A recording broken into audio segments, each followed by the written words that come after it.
आदरणीय सभापति जी, राष्ट्रपति जी के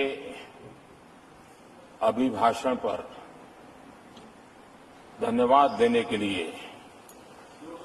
मैं भी इस चर्चा में शामिल हुआ हूं। राष्ट्रपति महोदया के भाषण में देशवासियों के लिए प्रेरणा भी थी, प्रोत्साहन भी था और एक प्रकार से सत्य मार्ग को पुरस्कृत भी किया गया था। आदरणीय सभापति जी, पिछले 2-2.5 दिन में इस चर्चा में करीब 70 माननीय सांसदों ने अपने विचार रखे हैं। इस चर्चा को समृद्ध बनाने के लिए राष्ट्रपति महोदया के अभिभाषण को व्याख्यायित करने में आप सभी माननीय सांसदों ने जो योगदान दिया है, इसके लिए मैं आप सबका भी आभार व्यक्त करता हूं।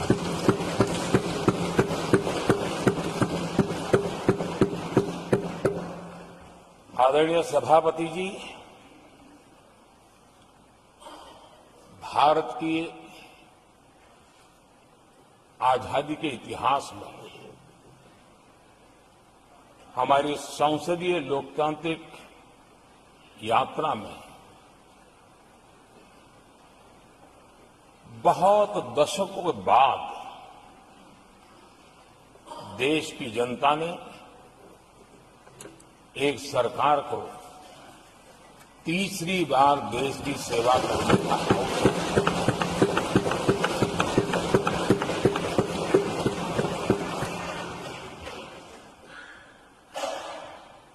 60 साल के बाद ये हुआ है कि 10 साल के बाद कोई एक सरकार फिर से उसकी वापसी हुई है। और मैं जानता हूं कि भारत के लोकतंत्र की 6 दशक के बाद आई हुई घटना असामान्य घटना है। और कुछ लोग जानबूझ करके उससे अपना मुंह फेर करके बैठे रहे। कुछ लोगों को समझ नहीं आया और जिनको समझ आया उन्होंने हो हल्ला उस दिशा में किया कि ताकि देश की जनता की इस विवेक बुद्धि पर, देश की जनता के इस महत्वपूर्ण निर्णय पर कैसे छाया कर दी जाए, कैसे उसको ब्लैकआउट किया जाए, इसकी कोशिश हुई। लेकिन मैं पिछले 2 दिन से देख रहा हूं कि आखिर तक पराजय भी स्वीकार हो रहा है और दबे मन से, कम मन से विजय भी स्वीकार हो रहा है।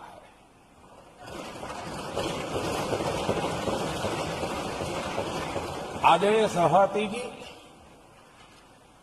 कांग्रेस के हमारे कुछ साथियों को मैं हृदय से धन्यवाद करना चाहता हूं,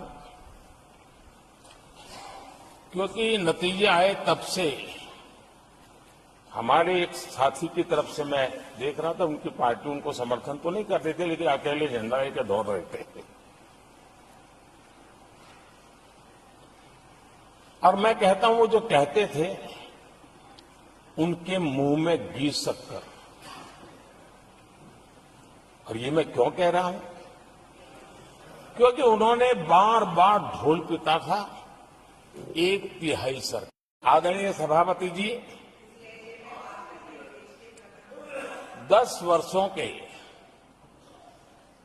अखंड, एकनिष्ठ, अविरत सेवा भाव से किए हुए कार्य को देश की जनता ने जी भर करके समर्थन दिया है। देश की जनता ने आशीर्वाद दिए हैं। आदरणीय सभापति जी, इस चुनाव में देशवासियों के विवेक बुद्धि पर गर्व होता है, क्योंकि उन्होंने प्रोपेगेंडा को परास्त कर दिया है।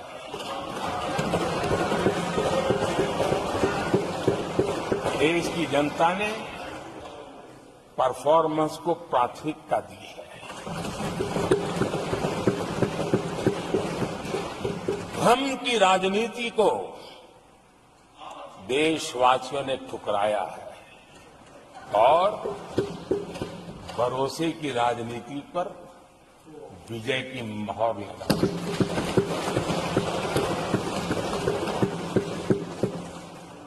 आदरणीय सभापति जी, संविधान के 75वें वर्ष में हम प्रवेश कर रहे हैं। इस सदन के लिए भी ये पड़ाव विशेष है, क्योंकि इसे भी 75 साल हुए हैं और इसलिए एक सुखद संयोग है। आदरणीय सभापति जी, मेरे जैसे बहुत लोग हैं इस देश के सार्वजनिक जीवन में, जिनके परिवार में कोई गांव का सरपंच भी नहीं रहा है, गांव का प्रधान भी नहीं रहा है, राजनीति से कोई सरोकार नहीं रहा है, लेकिन आज अनेक महत्वपूर्ण पदों पर पहुंच करके देश की सेवा कर रहे हैं।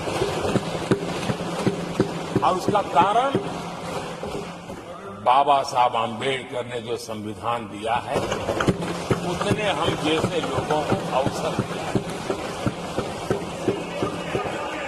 और मेरे जैसे अनेक लोग हैं जिनको बाबा साहब आम्बेडकर द्वारा दिए गए संविधान के कारण यहां तक आने का अवसर मिला है और जनता जनार्दन ने उस पर मोहर लगाई तो तीसरी बार आने का मौका मिल गया।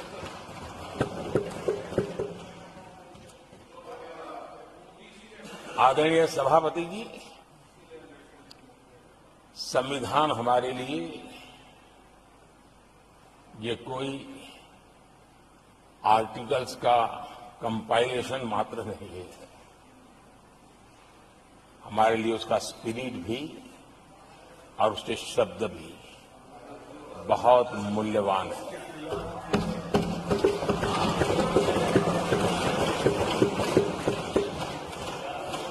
और हमारा मानना है कि किसी भी सरकार के लिए, किसी भी सरकार के नीति निर्धारण में, कार्यकलापों में हमारा संविधान लाइट हाउस का काम करता है, दिशा दर्शक का काम करता है, हमारा मार्गदर्शन करता है। आदरणीय सभापति जी, मुझे याद है मैंने जब लोकसभा में हमारी सरकार की तरफ से कहा गया कि हम 26 नवंबर को संविधान दिवस के रूप में मनाएंगे, तो मैं हैरान हूं जो आज संविधान की प्रत लेकर के कूदते रहते हैं, दुनिया में लहराते रहते हैं, उन लोगों ने विरोध किया था 26 जनवरी तो है, तो संविधान दिवस क्यों लाए? और आज संविधान दिवस के माध्यम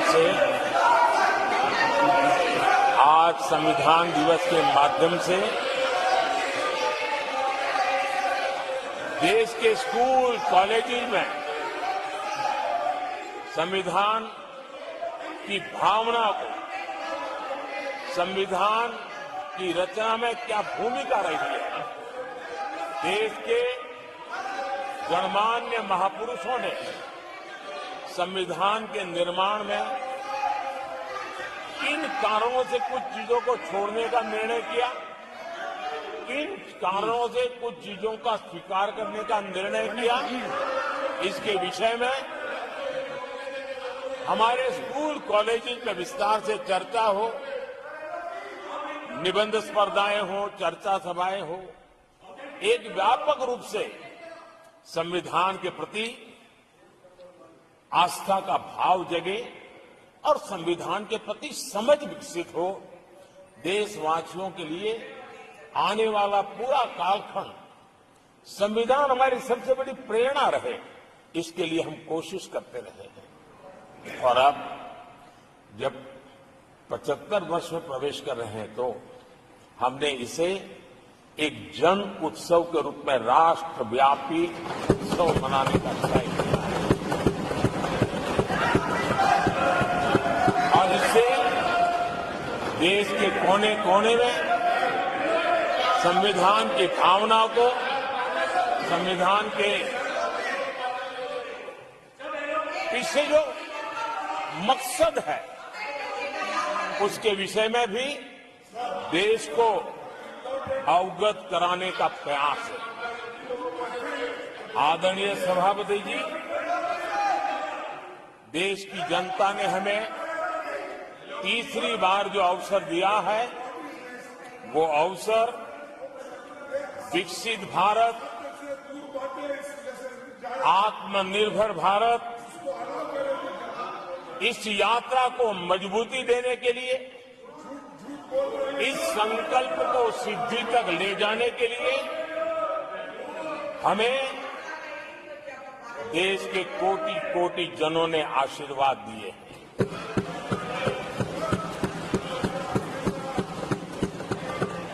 आदरणीय सभापति जी, ये चुनाव 10 वर्ष की सिद्धियों पर तो मोहर है ही, लेकिन ये चुनाव भविष्य के संकल्पों के लिए भी देश की जनता ने हमें चुना, क्योंकि देश की जनता का एकमात्र भरोसा हम पर होने के कारण आने वाले सपनों को, संकल्पों को सिद्ध करने के लिए हमें अवसर दिया। आदरणीय सभापति जी, देश भली भांति जानता है, देश ने पिछले 10 वर्षों में हमारे देश की अर्थव्यवस्था को 10 नंबर से 5 नंबर पर पहुंचाने में सफलता पाई और जैसे जैसे नंबर निकटता की सिद्धि की ओर पहुंचता है, एक की तरफ पहुंचता है, तो चुनौतियां भी बढ़ती है और कोरोना के कठिन कालखंड के बावजूद, संघर्ष की वैश्विक परिस्थितियों के बावजूद, तनाव के वातावरण के बावजूद भी हम हमारे देश की अर्थव्यवस्था को 10 नंबर से आज विश्व में 5 नंबर पर पहुंचाने में सफल हुए।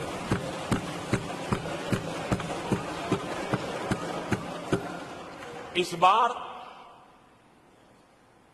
देश की जनता ने हमें 5 नंबर से 3 नंबर की इकोनॉमी पर पहुंचाने के लिए जनादेश दिया है और मुझे पक्का विश्वास है कि देश की जनता ने हमें जो जनादेश दिया है, हम भारत की अर्थव्यवस्था को विश्व के टॉप 3 में पहुंचा के रहेंगे।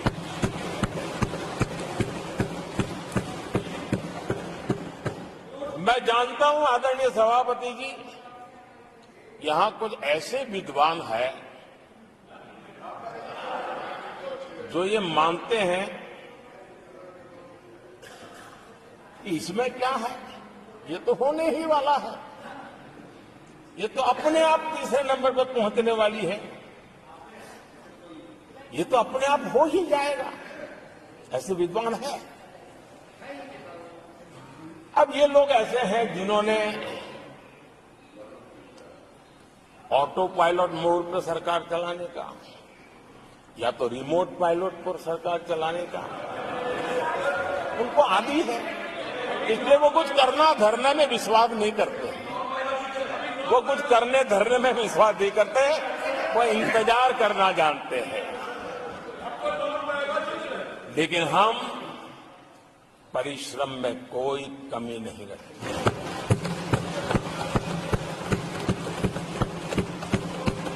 आने वाले वर्षों में पिछले 10 वर्षों में हमने जो किया है उसको गति भी बढ़ाएंगे, उसका विस्तार भी बढ़ाएंगे और गहराई भी होगी, ऊंचाई भी होगी और हम इस संकल्प को पूरा करेंगे। आदरणीय सभापति जी, चुनाव के दरमियान मैं देशवासियों को कहता था कि जो 10 साल हमने काम किया है, हमारे जो सपने और संकल्प है उसके हिसाब से तो ये एपेटाइजर है, मेन कोर्स तो अभी शुरू हुआ।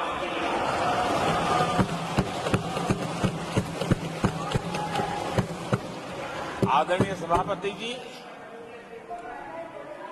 आने वाले 5 साल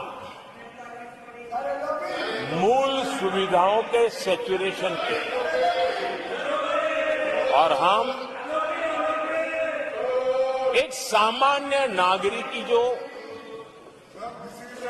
रोजमर्रा की जिंदगी की आवश्यकताएं होती हैं, एक गरिमापूर्ण जीवन जीने के लिए जिन व्यवस्थाओं की, जिन सुविधाओं की, जिस प्रकार के गवर्नेंस की आवश्यकताएं होती हैं, हम इन मूलभूत सुविधाओं के सैचुरेशन का युग के रूप में उसको परिवर्तित करना चाहते हैं। आदरणीय सभापति जी, आने वाले 5 वर्ष गरीबों के खिलाफ निर्णायक लड़ाई के हैं। आने वाले 5 वर्ष गरीबी के खिलाफ गरीबों की लड़ाई, और मैं मानता हूं गरीब जब गरीबी के खिलाफ लड़ाई के लिए एक सामर्थ्य के साथ खड़ा हो जाता है तो गरीबों की गरीबी के खिलाफ की लड़ाई सफलता को प्राप्त करती है। और इसलिए आने वाले 5 साल गरीबी के खिलाफ लड़ाई के निर्णायक वर्ष है और यह देश गरीबी के खिलाफ लड़ाई में विजयी होकर के रहेगा। ये पिछले 10 साल के अनुभव के आधार पर मैं बहुत विश्वास से कह सकता हूं।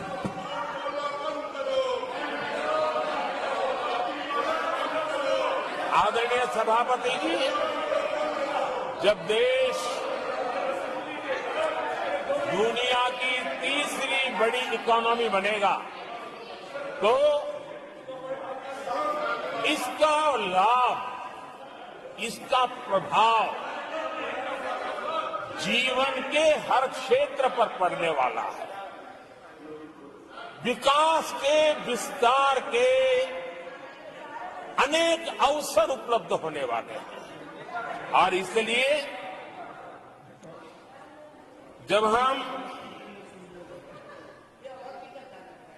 दुनिया की तीसरे नंबर की इकोनॉमी बनेगी तब भारत के हर स्तर पर सकारात्मक प्रभाव तो होगा, लेकिन वैश्विक परिवेश में अभूतपूर्व प्रभाव पैदा होने वाला है।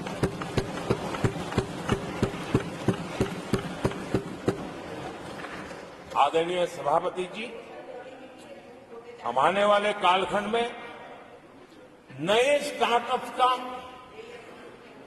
नई कंपनियों का वैश्विक उभार देख रहे हैं और मैं देख रहा हूं कि आने वाले कालखंड में हमारे टियर 2, टियर 3 सिटीज भी ग्रोथ इंजन की भूमिका में देश में बहुत बड़ा कंट्रीब्यूशन करने वाले हैं। आदरणीय सभापति जी, ये शताब्दी टेक्नोलॉजी ड्रिवन शताब्दी है और इसलिए हम कई नए सेक्टर्स में नए फुटप्रिंट्स भी अवश्य रूप से देखेंगे। आदरणीय सभापति जी, आने वाले 5 साल में पब्लिक ट्रांसपोर्ट में बहुत तेजी से बदलाव आने वाला है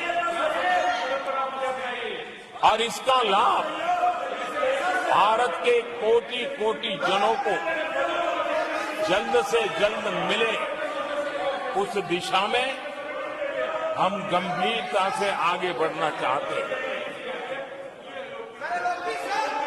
आदरणीय सभापति जी, भारत की विकास यात्रा में हमारे छोटे शहर, चाहे खेल जगत हो, चाहे शिक्षा जगत हो, चाहे इनोवेशन हो, चाहे पेटेंट की रजिस्ट्री हो, मैं साफ देख रहा हूं कि हमारे छोटे छोटे शहर, हजारों की तादाद में से शहर भारत में एक विकास का नया इतिहास गढ़ने वाले हैं।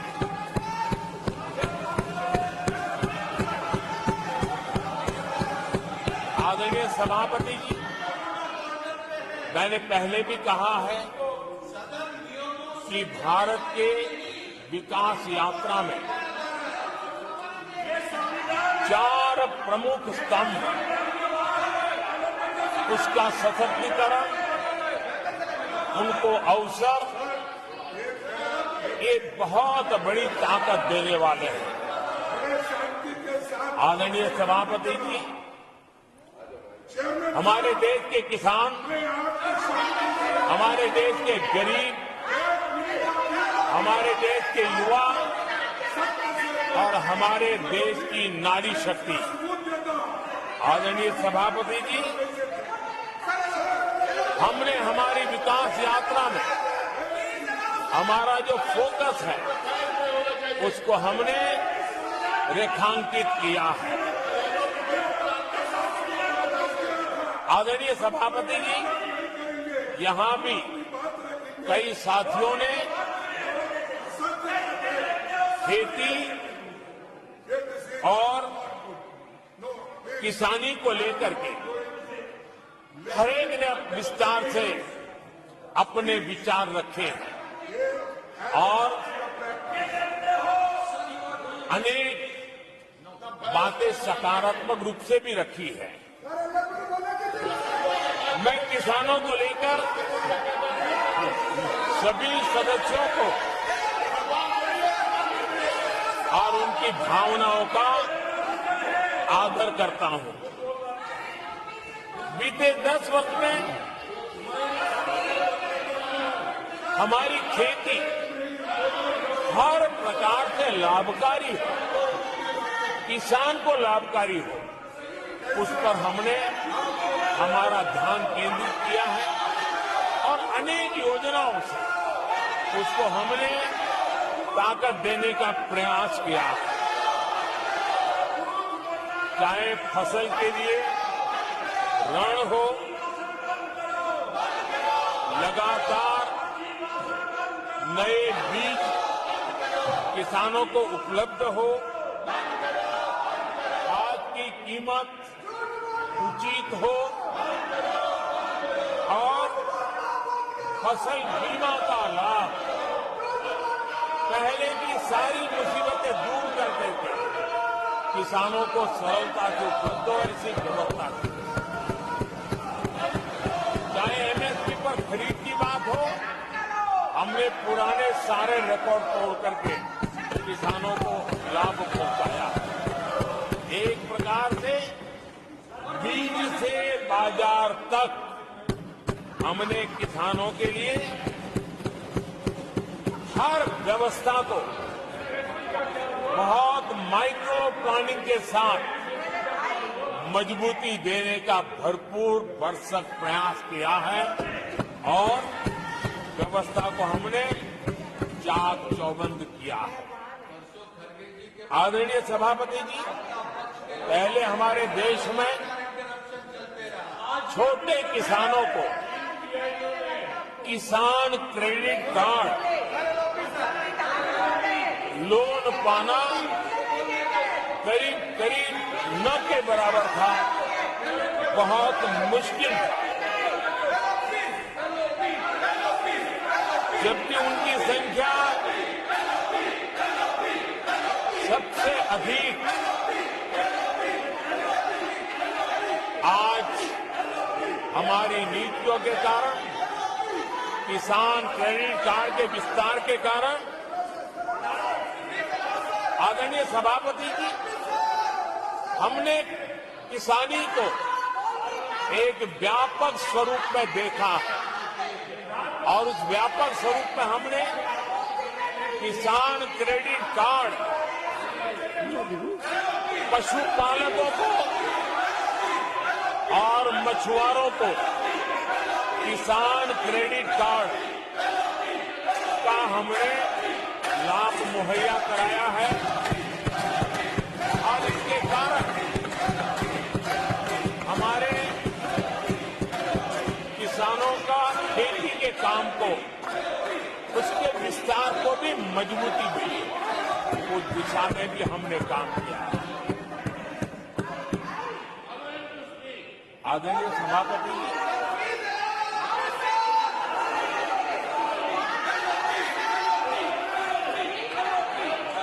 कांग्रेस के कार्यकाल में 10 साल में एक बार किसानों की कर्ज माफी की बहुत डोल पीटे गए और एक बढ़ चढ़ करके बातें बता करके किसानों को गुमराह करने का भरसक प्रयास किया गया था।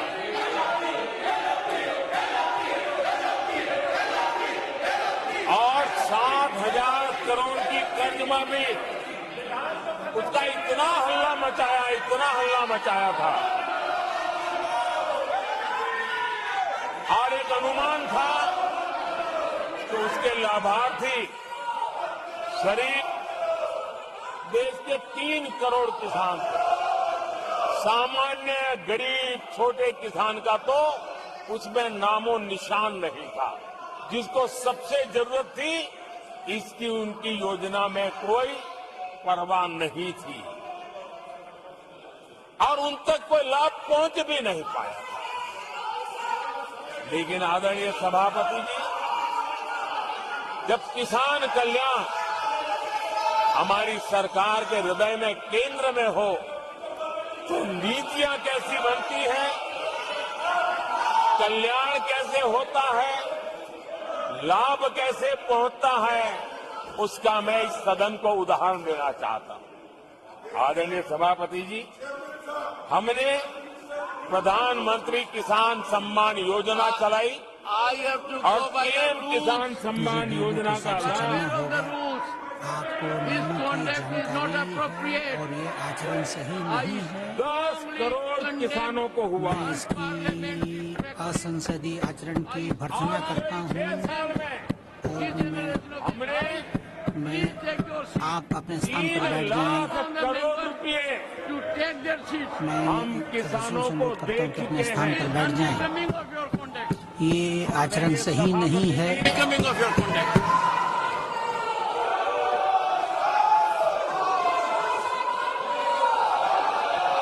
आदरणीय सभापति जी, देश देख रहा है, झूठ फैलाने वालों की सत्य सुनने की ताकत भी नहीं होती।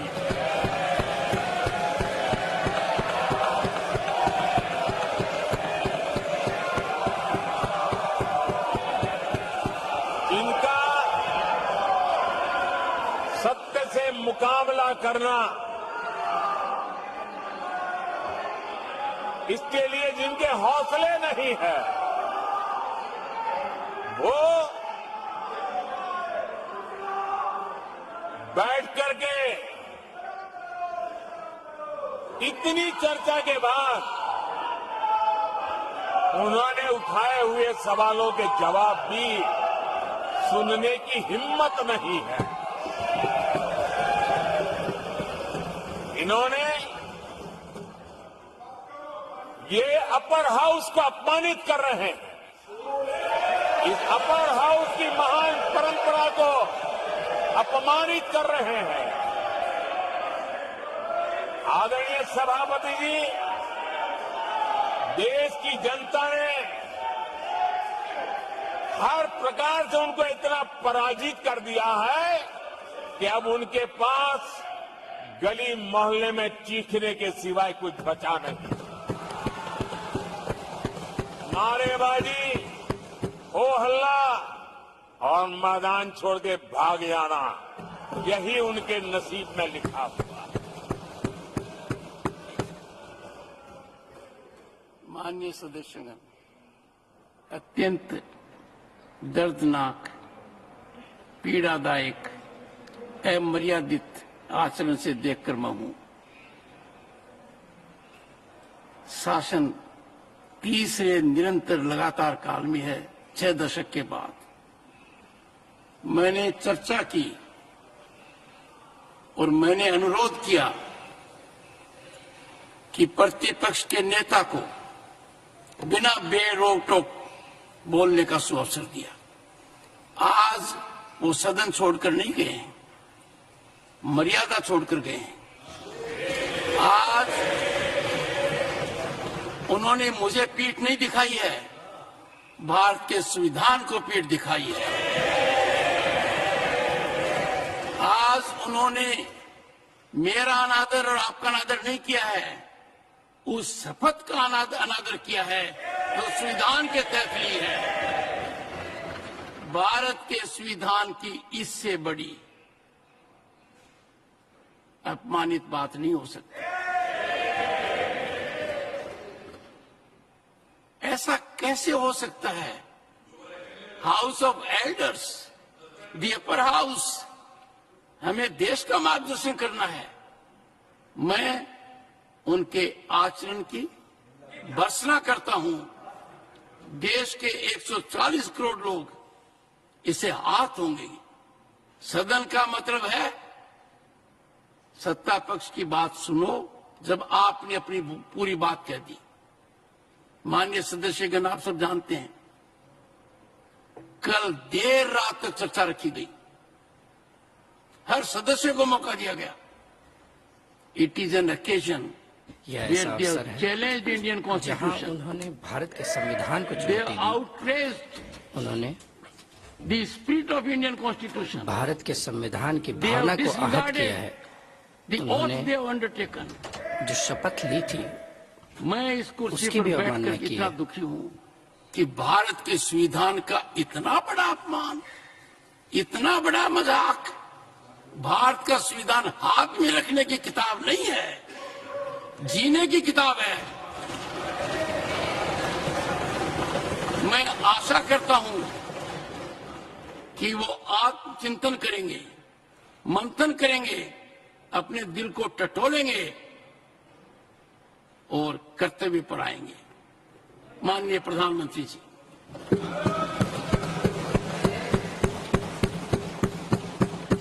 आदरणीय सभापति जी, आपकी वेदना मैं समझ सकता हूं। 140 करोड़ देशवासियों ने जो निर्णय दिया है, जो जनादेश दिया है, इसे ये पचा नहीं पा रहे। और कल उनकी सारी हरकतें फेल हो गई, तो आज उनका वो लड़ाई लड़ने का भी हौसला नहीं था, और इसलिए वो मैदान छोड़ करके भाग गए।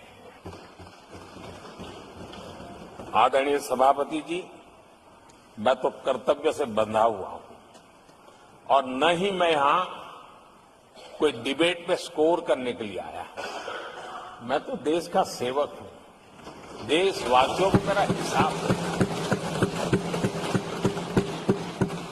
देश की जनता को मेरे पल पल का हिसाब देना, मैं उसे अपना कर्तव्य मानता हूं।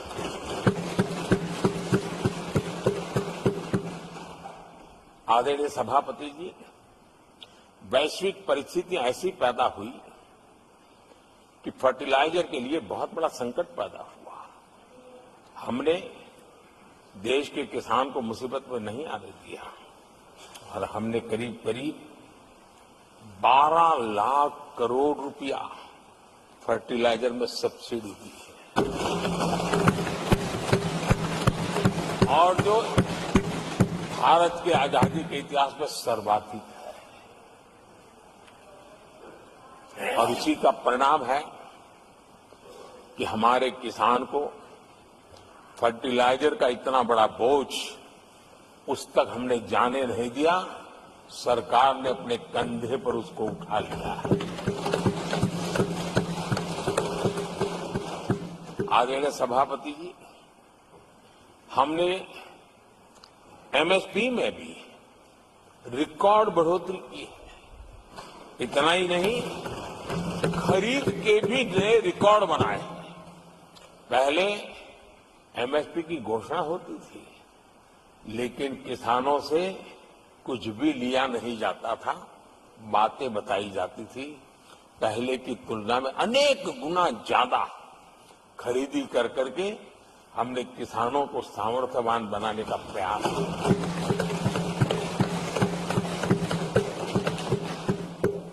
आदरणीय सभापति जी, 10 वर्षों में हमने कांग्रेस सरकार की तुलना में धान और गेहूं किसानों तक 2.5 गुना अधिक पैसा पहुंचाया, और हम आने वाले 5 साल सिर्फ इसी का इंक्रीमेंटल वृद्धि करके रुकना नहीं चाहते। हम नए नए क्षेत्रों को, उन कठिनाइयों का अध्ययन करके उसकी मुक्ति के लिए प्रयास कर रहे हैं। और इसलिए आदरणीय सभापति जी, अन्न भंडारण का विश्व का सबसे बड़ा अभियान हमने हाथ लिया है, और लाखों की तादाद में विकेंद्रित व्यवस्था के तहत अन्न भंडारणों की रचना करने की दिशा में काम चल पड़ा है। फल और सब्जी एक ऐसा क्षेत्र है, हम चाहते हैं किसान उस तरफ मुड़े, और उसके भंडारण के लिए भी एक व्यापक इंफ्रास्ट्रक्चर की दिशा में हम काम कर रहे हैं। आदरणीय सभापति जी, सबका साथ सबका विकास, इस मूल मंत्र को लेकर के हमने देश सेवा की हमारी यात्रा को निरंतर विस्तार देने का प्रयास किया है। देशवासियों को गरिमापूर्ण जीवन देना, ये हमारी प्राथमिकता रही है। आजादी के बाद अनेक दशकों तक जिनको कभी पूछा नहीं गया, आज मेरी सरकार उनको पूछती तो है, उनको पूजती भी है।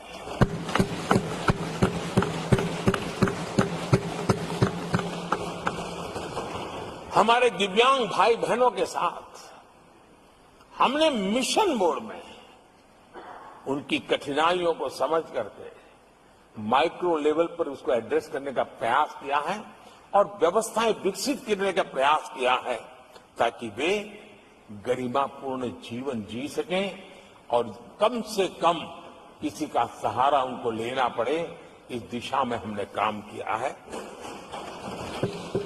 आदरणीय सभापति जी, हमारे समाज में किसी न किसी कारणवश एक उपेक्षित वर्ग, यानी एक प्रकार से समाज में बार बार हरदूत होने वाला वर्ग, वो ट्रांसजेंडर वर्ग है। हमारी सरकार ने ट्रांसजेंडर साथियों के लिए कानून बनाने का काम किया है और जब पश्चिम की दुनिया के लोग ये सुनते हैं तो उनको भी गर्व होता है। जब भारत इतना प्रोग्रेसिव है, भारत की तरफ बड़े गर्व की नजर से देखा जाता है। हमने उनको मुख्य धारा में लाने का प्रयास शुरू किया है। आपने देखा होगा पद्मा अवार्ड में भी ट्रांसजेंडर को अवसर देने में हमारी सरकार आ जाए। आदरणीय सभापति जी, हमारे गुमंत जनजातीय समुदाय, हमारे गुमंत साथी, हमारे बंजारा परिवार, उनके लिए एक अलग कल्याण बोर्ड बनाया है ताकि उनकी आवश्यकताओं को हम एड्रेस कर सकें और उनको भी एक स्थायी, सुरक्षित और संभावनाओं वाला जीवन प्राप्त हो, उस दिशा में हम काम कर रहे हैं। आदरणीय सभापति जी, हम एक शब्द लगातार सुनते आए हैं, पीबीटीजी, पीबीटीजी, पीबीटीजी। हमारे जनजातीय समूह में ये सबसे पीछे रहा हुआ और आजादी के इतने सालों के बाद भी जिन्होंने उनको निकट से देखा होगा, पता चलता है कि कैसी हालत में जीते हैं। उनकी तरफ किसी ने नहीं देखा। हमने एक विशेष व्यवस्था की है और पीएम जनमन योजना के तहत 24,000 करोड़ रुपए,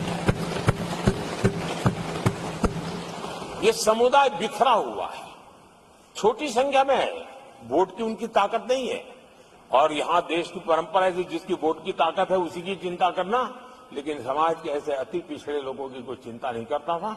हमने वो चिंता की है क्योंकि हम वोट की राजनीति नहीं करते हैं, हम विकास की राजनीति करते हैं। आदरणीय सभापति जी, हमारे देश में पारंपरिक पारिवारिक कौशल्य भारत की विकास यात्रा का और व्यवस्था का एक अंग रहा है।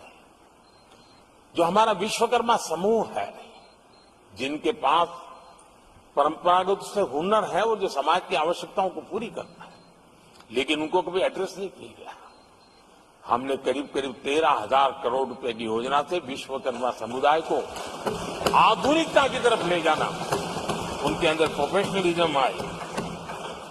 आदरणीय सभापति जी, गरीबों के नाम पर बैंकों का राष्ट्रीयकरण तो कर दिया गया था, लेकिन मेरे रेहड़ी पटरी वालों को कभी बैंक के दरवाजे तक देखने की हिम्मत नहीं होती थी, हालत थी। पहली बार देश में पीएम स्वनिधि योजना के तहत रेहड़ी पटरी वालों की चिंता की गई है और आज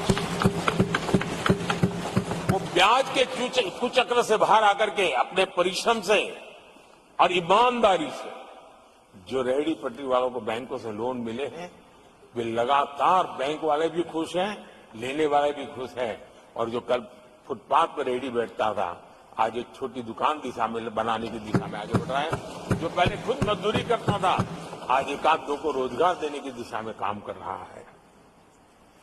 और यही कारण है कि गरीब हो, दलित हो, पिछड़े हो, आदिवासी हो, महिला हो, उन्होंने हमारा भारी समर्थन किया है। आदरणीय सभापति जी, हम विमेन लेड डेवलपमेंट की बात करते हैं।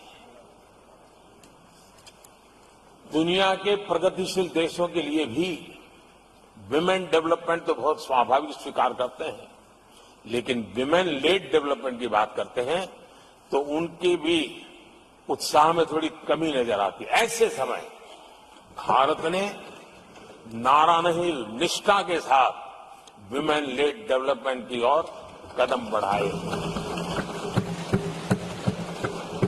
और महिला सशक्तिकरण का लाभ आज दिख रहा है, हर क्षेत्र में दिख रहा है और भारत की विकास यात्रा में वो कंट्रीब्यूट कर रहा है। मैं आदरणीय सांसद सुधा मूर्ति जी का आभार व्यक्त करता हूं कि कल उन्होंने चर्चा में महिलाओं के आरोग्य के विषय पर बल दिया था और उसका महात्म्य क्या है, उसकी आवश्यकता क्या है, उस पर बड़े विस्तार से उन्होंने कहा था। और उन्होंने एक बात ये भी बड़ी इमोशनल बताई थी कि मां अगर चली गई तो उसका कोई उपाय नहीं होता, फिर नहीं मिल सकती। ये भी बड़ी भावात्मकता से उन्होंने बताया था। विमेन हेल्थ, सैनिटेशन, वेलनेस पर हमने 10 वर्षों में एक प्रायोरिटी सेक्टर में आपने काम किया है। आदरणीय सभापति जी, टॉयलेट हो, सैनिटरी पैड्स हो, गैस कनेक्शन हो, प्रेगनेंसी के दौरान वैक्सीनेशन की व्यवस्था हो और इसका फायदा हमारे देश की माताओं बहनों को मिला है। आदरणीय सभापति जी, आरोग्य के साथ साथ महिलाएं आत्मनिर्भर बने, उस दिशा में भी हम लगातार काम कर रहे हैं। बीते वर्षों में हमने जो 4 करोड़ घर बनाए हैं, उसमें से ज्यादातर घर हमने महिलाओं के नाम पर रखे। बैंकों में खाते खुलने से, मुद्रा और सुकन्या समृद्धि जैसी योजना से आर्थिक फैसलों में महिलाओं की भूमिका भी बढ़ी है, भागीदारी भी बढ़ी है और एक प्रकार से वो परिवार में भी अब निर्णय प्रक्रिया का हिस्सा बनने लगी है। आदरणीय सभापति जी, विमेन सेल्फ हेल्प ग्रुप्स, उससे जुड़ी 10 करोड़ बहनें, उनका आत्मविश्वास तो बढ़ा ही बढ़ा है, उनकी आय भी बढ़ी है।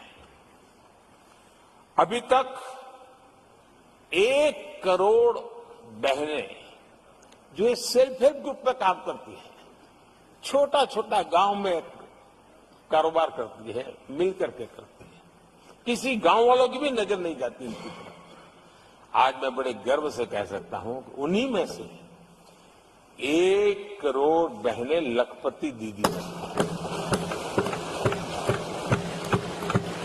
और हम आने वाले समय में ये आंकड़ा 3 करोड़ बहनों को लखपति दीदी बनाने की दिशा में बढ़ा रहे हैं। आदरणीय सभापति जी, सरकार का प्रयास है कि हर नए सेक्टर को हमारी महिलाएं लीड करें, वो अगुवाई करें, उस दिशा में हम प्रयास कर रहे हैं। नई टेक्नोलॉजी आती है, लेकिन महिलाओं के नसीब बहुत बहुत आखिर में आती है। हमारी कोशिश है कि नई टेक्नोलॉजी का पहला अवसर हमारी महिलाओं के हाथ लगे और वे इसको करें। और इसी के तहत नमो ड्रोन दीदी ये अभियान बहुत सफलतापूर्वक आगे बढ़ा है और आज गांव में किसानों को मदद करने का टेक्नोलॉजी के माध्यम से काम गांव की हमारी महिलाएं कर रही है। और मैं जब उनसे बात कर रहा था, मुझे कह रही है, अरे साहब हम लोग कभी साइकिल भी नहीं चलाना जानते थे, आपने हमें पायलट बना दिया है और पूरा गांव हमें पायलट दीदी के नाम से जानने लगा। और इस गरिमापूर्ण बात उनके जीवन में आगे बढ़ने के लिए बहुत बड़ी ताकत बन जाता है, एक बहुत बड़ा ड्राइविंग फोर्स बन जाता है। आदरणीय सभापति जी, देश का दुर्भाग्य है कि ऐसे संवेदनशील मामलों में भी राजनीति जब होती है तब देशवासियों को, विशेषकर महिलाओं को अकल्प पीड़ा होती है। ये जो महिलाओं के साथ होते अत्याचार में विपक्ष का जो सिलेक्टिव रवैया है, ये सिलेक्टिव रवैया बहुत ही चिंताजनक है। आदरणीय सभापति जी, मैं आपके माध्यम से देश को बताना चाहता हूं, मैं किसी राज्य के खिलाफ नहीं बोल रहा हूं, न ही मैं कोई राजनीतिक स्कोर करने के लिए बोल रहा हूं, लेकिन कुछ समय पहले मैंने बंगाल से आई कुछ तस्वीरों को सोशल मीडिया पे वीडियो देखा।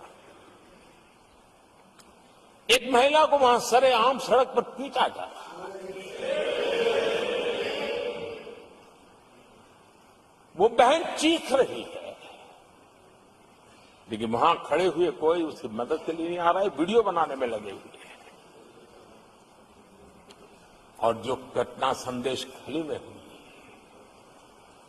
जिसकी तस्वीरें रोंगटे खड़े करने वाली है, लेकिन बड़े बड़े दिग्गज मैं सुन रहा हूं कल से, इसके लिए पीड़ा उनके शब्दों में भी नहीं झलक रही है। इससे बड़ा शर्मिंदगी का दुखद चित्र क्या हो सकता है? और जो अपने आप को बहुत बड़े प्रगतिशील नारी नेता मानते हैं, वो भी मुंह पे ताले लगा करके बैठ गए, क्योंकि संबंध उनके राजनीतिक जीवन से जुड़े किसी दल से या उस राज्य से है। और इसलिए आप महिलाओं पर हो रही पीड़ा को चुपचाप हो जाए।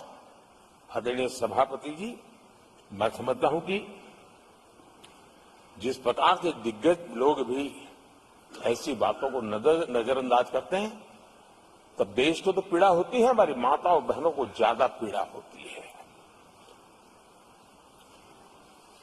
आदरणीय सभापति जी, राजनीति इतनी सिलेक्टिव हो और जहां उनकी राजनीति को अनुकूल नहीं होता है तो इनको साफ सूंघ जाता है, ये बहुत चिंता का विषय है। आदरणीय सभापति जी, भारत की जनता ने तीसरी बार पूर्ण बहुमत की स्थिर सरकार चुनकर देश में तो स्थिरता और निरंतरता को तो आदेश दिया ही है, लेकिन इस चुनाव के नतीजों ने विश्व को आश्वस्त किया है। आदरणीय सभापति जी,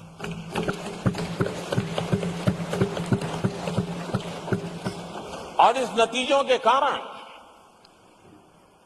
भारत विश्व भर के निवेशकों के लिए एक बहुत बड़ा आकर्षण का केंद्र बनकर के उभर रहा है। इफ्स और बट्स का समय पूरा हो चुका और भारत में विदेश का निवेश भारत के नौजवानों के लिए रोजगार के नए अवसर लेके आता है। भारत के युवाओं की टैलेंट को विश्व के मंच पर ले जाने का एक अवसर बन जाता है। आदरणीय सभापति ji, honourable prime minister, honourable members, प्रधानमंत्री ji, the reply to the discussion on the motion of thanks on the President's address is underway. If the House agrees, जारी है। the lunch hour will be dispensed with to conclude the discussion. Do I have the leave of the House to dispense with the lunch hour today? क्या सबकी सहमति है? Honourable prime minister, माननीय प्रधानमंत्री जी, आपने मुझे भी एक मौका दिया है जो मेरे से पहले एक चेयरमैन को ही मिला है, to listen to the prime minister कि वे प्रधानमंत्री जी को सुने तीसरी बार जब वो राष्ट्रपति के अभिभाषण पर उत्तर दे रहे हैं। और आपसे इंस्पिरेशन लेकर आप देखिए, टेबल के ऊपर हमने पुरुषों का 1/3 रिजर्वेशन कर दिया है। ऑनरेबल प्राइम मिनिस्टर, आदरणीय सभापति जी, वैश्विक अर्थव्यवस्थाओं में संतुलन जो चाहते हैं, उनका भारत का ये विजय उनके लिए एक बहुत बड़ी नई आशा लेकर के आया है। आज विश्व पारदर्शिता पर भरोसा करती है और भारत उसके लिए एक बहुत ही श्रेष्ठ भूमि के रूप में उभर रहा है। आदरणीय सभापति जी, इस चुनाव नतीजों से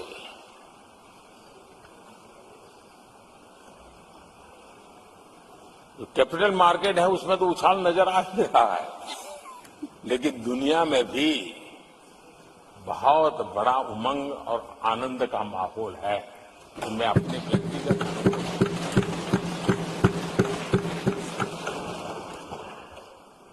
लेकिन इस बीच हमारे कांग्रेस के लोग भी खुशी में मगन हैं। मैं समझ नहीं पाता हूं कि ये खुशी का कारण क्या है, और इस पर कई सवाल है। क्या ये खुशी हार की हैट्रिक पर है? क्या ये खुशी नर्वस 90 के शिकार होने पर है? क्या ये खुशी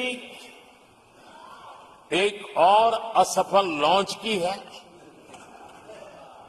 आदरणीय सभापति जी,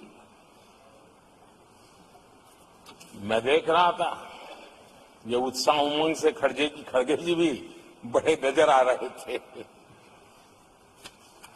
लेकिन शायद खड़गे जी ने उनकी पार्टी की बड़ी सेवा की है, क्योंकि जो ये पराजय का ठिकरा जिन पर फूटना चाहिए था उनको उन्होंने बचा लिया और खुद दीवार भर के खड़े हो गए।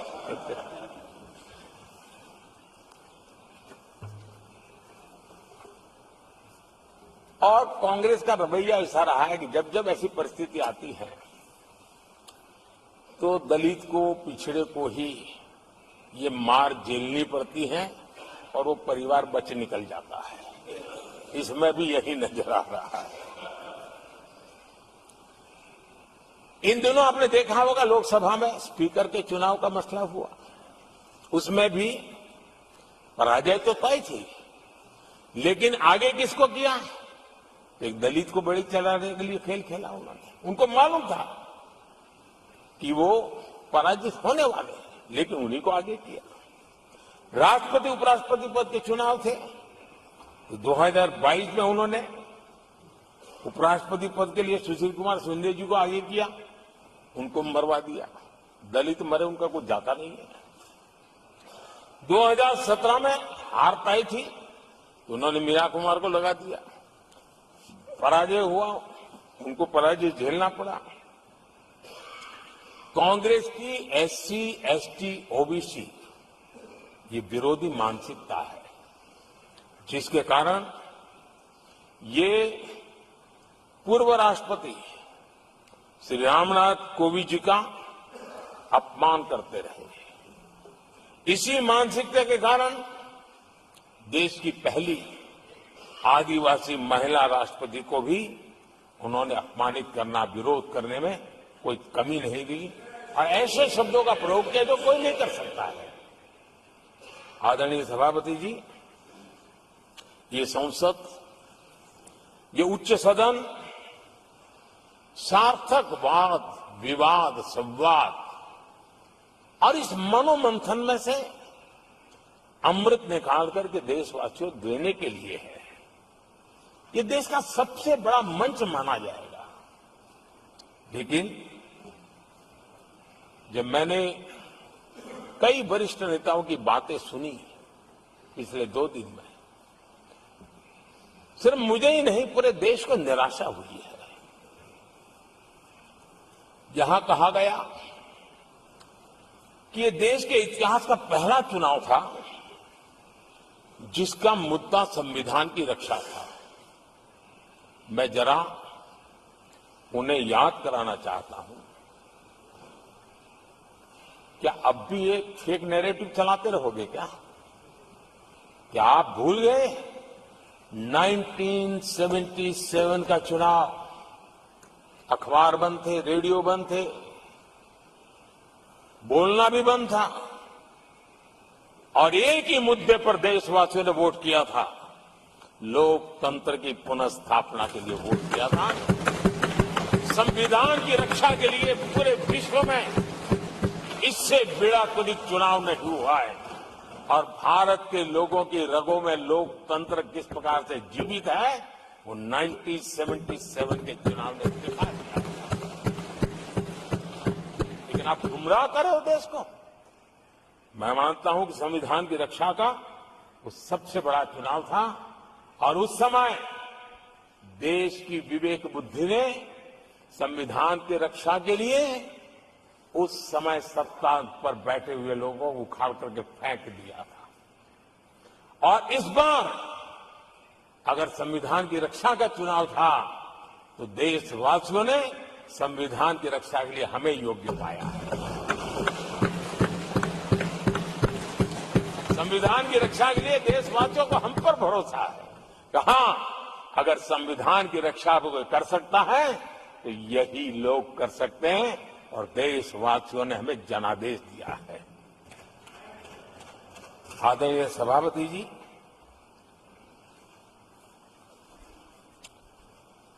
जब खड़गे जी ऐसी बातें बोलते हैं तो जरा पीड़ादायक लगता है, क्योंकि इमरजेंसी के दौरान संविधान पर जो जुल्म हुआ, जो बुलडोजर चलाया गया संविधान के ऊपर, लोकतंत्र की धज्जियां उड़ा दी गई, तब उसी दल के महत्वपूर्ण नेता के रूप में उनके साक्षी है, फिर भी सदन को गुमराह कर रहे हैं। आदरणीय सभापति जी, आपातकाल को मैंने बहुत निकट से देखा है। करोड़ों लोगों को कल्पना भार की यातनाएं दी गई है, उनका जीना मुश्किल कर दिया गया था और जो संसद के अंदर होता था वो तो रिकॉर्ड पर है। भारत के संविधान की बातें करने वालों को मैं पूछता हूं, जब आपने लोकसभा को 7 साल चलाया था, लोकसभा का कार्यकाल 5 साल है, वो कौन सा संविधान था जिसको लेकर के आपने 7 साल तक सत्ता की मौज ली और लोगों पर जुल्म करते रहे? और आप संविधान हमें सिखाते हो?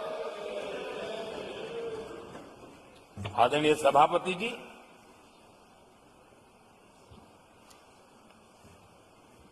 दर्जनों आर्टिकल्स पर,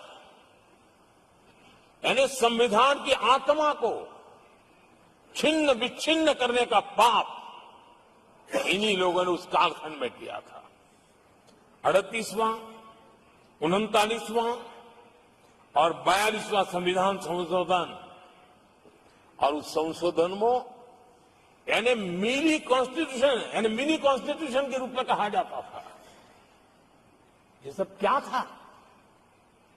आपके मुंह में संविधान की रक्षा शब्द शोभा नहीं देता है। ये पाप कर करके आप बैठे हुए लोग हो। इमरजेंसी में पिछली सरकार में 10 साल ये कैबिनेट में थे खड़गे जी, क्या हुआ था? प्रधानमंत्री संवैधानिक पद है, प्रधानमंत्री के पद के ऊपर एनएसी बैठ जाना, ये कौन से संविधान में चलाई थी व्यवस्था? किस संविधान में से बनाया था आप लोगों ने? आपने देश के प्रधानमंत्री पद की गरिमा को चकनाचूर कर दिया था और रिमोट पायलट बनकर के आप उसके माथे पर बैठ गए थे। कौन सा संविधान आपको अनुमति देता है? आदरणीय सभापति जी, जरा ये बताएं हमको, वो कौन सा संविधान है जो एक सांसद को कैबिनेट के निर्णय को सार्वजनिक रूप से फाड़ देने का हक दे देता है? वो कौन सा संविधान था? किस हैसियत से बना गया था? आदरणीय सभापति जी, हमारे देश में लिखित रूप में प्रोटोकॉल की व्यवस्था है राष्ट्रपति, उपराष्ट्रपति, प्रधानमंत्री, स्पीकर, सब कैसे कहां होते हैं? कोई मुझे बताएं कि संविधान की मर्यादाओं को तार तार करके प्रोटोकॉल में एक परिवार को प्राथमिकता कैसे दी जाती थी? कौन सा संविधान था? संवैधानिक पदों पर बैठे हुए लोगों बाद में, एक परिवार के लोग पहले। कौन से संविधान की मर्यादा रखी थी आपने? और आज संविधान की बातें करते हैं, संविधान लहराते हैं, जय संविधान कहते हैं। अरे आप लोग तो India is Indira, Indira is India के नारे लगा करके जिए हो। आपको संविधान की कोई आदर भाव कभी व्यक्त कर नहीं पाए हो। आदरणीय सभापति जी, मैं बहुत गंभीरता से कह रहा हूं कि देश में कांग्रेस संविधान की सबसे बड़ी विरोधी है। उसके जहन में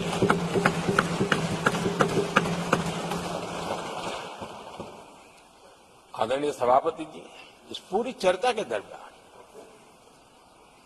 उनको 200-500 साल की बातें करने का तो हक है, लेकिन इमरजेंसी की बात के लिए तो वो तो बहुत पुराना हो गया।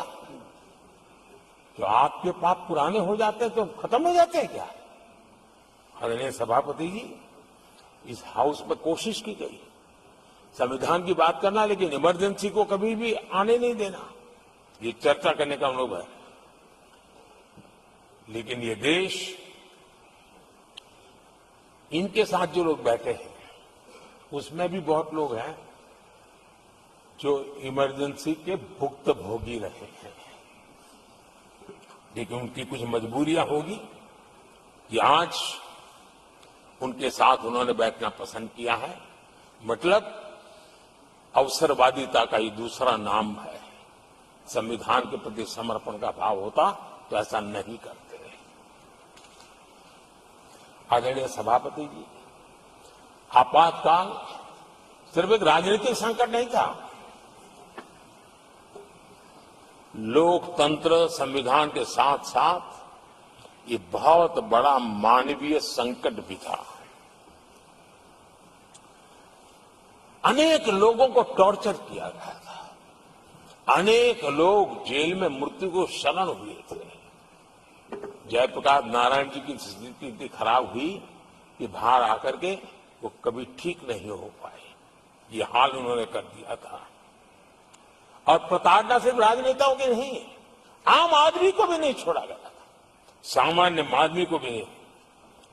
और इनका इतने सारे जुल्म, उसमें इनके लोग भी थे अंदर, उनके साथ भी ये जुल्म हुआ। लेकिन आज भूल, आदरणीय सभापति, वो दिन ऐसे थे कि जो कुछ लोग घर से निकले कभी घर लौट करके वापस नहीं आए और पता तक नहीं चला कि उनका शरीर कहां गया। यहां तक की घटनाएं घटी थी। आदरणीय सभापति जी, ये बहुत सी पार्टियां जो उनके साथ बैठी हैं, वो अल्पसंख्यकों की आवाज होने का जरा दावा करते और बड़े ज्यादा चिल्ला करके बोलते हैं। क्या कोई मुजफ्फरनगर और तुर्कमान गेट, वहां अल्पसंख्यकों के साथ इमरजेंसी में क्या हुआ था, जरा याद करने की हिम्मत करते हैं क्या? बोलने की हिम्मत करते हैं क्या? आदरणीय सभापति जी, और ये कांग्रेस को क्लीन चिट दे रहे हैं। कैसे देश उनको माफ करेगा? ये शर्मनाक है कि ऐसी तानाशाही को भी आज सही कहने वाले लोग हाथ में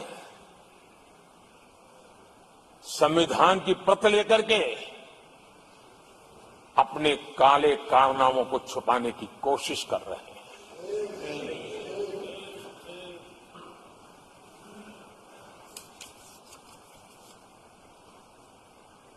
आदरणीय सभापति जी,